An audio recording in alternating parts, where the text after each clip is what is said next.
Mr. Peskov, I'm Runjhun Sharma, head of News RT India. There's a lot of anticipation when it comes to Mr. Putin's visit to India, and India really needs some S-400s.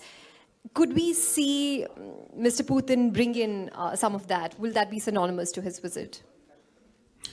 This issue is highly on the agenda, and I have no doubt it will be discussed during the visit. President Putin is coming with a very wide delegation. We will have certain members of delegation that will be able to discuss this issue in details. I have no doubt it will be mentioned also on the highest level. The only thing I will say that our military industry is working pretty well. And during last 4 years, we have managed to enlarge the volumes of production the way that we can not only satisfy the needs of our military forces during their military operation in Ukraine, but we also can allow continuation of export operations. Of course, this will be also the case for India.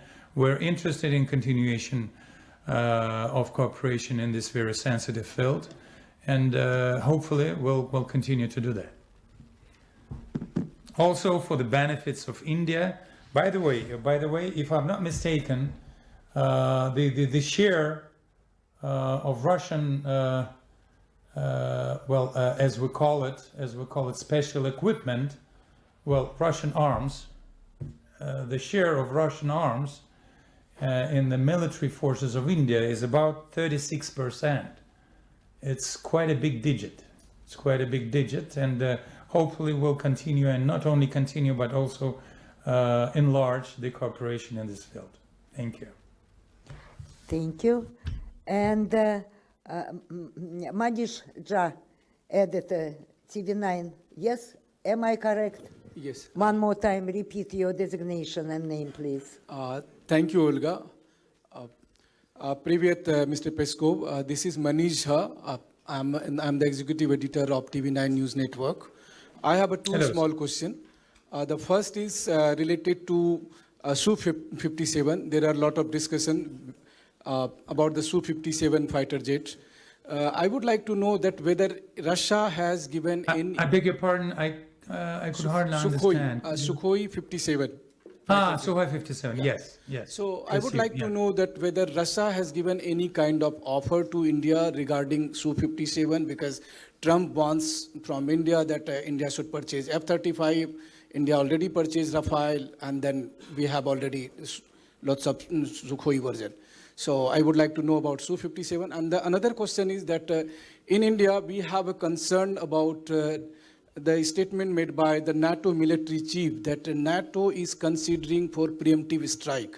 How do you see that? Because it seems like that the Europe is eagerly wants to start a fight. So, Su-57s, best plane in the world.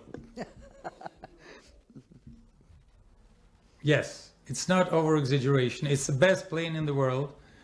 And the issue of Su-57s certainly will be on the agenda during the coming visit.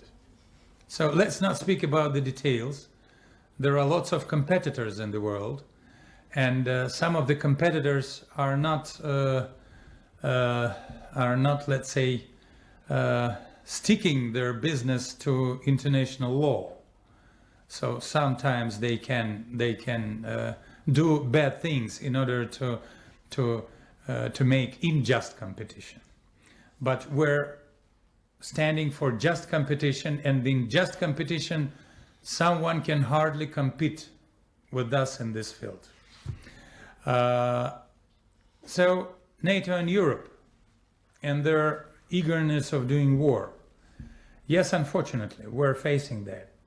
Europe is speaking only about war, and even now, when Trump administration is spending tremendous efforts in order to pave a way for peaceful negotiations, and when Russia is continuing to be open for peace negotiations, European countries are speaking about war. European countries are speaking about doing war till the last Ukrainian. they are trying to find a way to ensure financing of Ukraine to continue the battle. They are discussing a possibility of stealing Russian assets that are blocked in Europe. It's more than $200 billion.